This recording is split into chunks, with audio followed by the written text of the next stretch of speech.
First ಹಾಂ sir. ಬಹಳ ಒಳ ಹೋಗ್ತೈತೆ ಇದು. ಇವಾಗ 8 ದಿಕ್ಕಿದ ನೋಡಿದ್ರೆ 8 ದಿಕ್ಕು. ಇನ್ನೊಂದು ಡಿಮ್ಯಾಂಡ್ ಕೊಡು. కొట్టే సార్.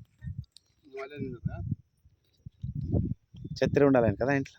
ఇంట్లో ఉంది మనకైతే ఛత్రి తరుతుంది. Demand sir.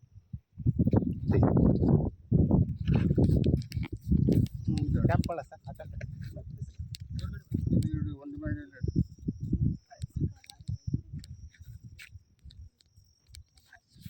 ಅಲ್ಲೇ ನಿಂದ್ರಲ್ಲ ನೀವು ಇದು ಮಾಡ್ರಲ್ಲೇ ನಿಂದ್ರಲ್ಲ.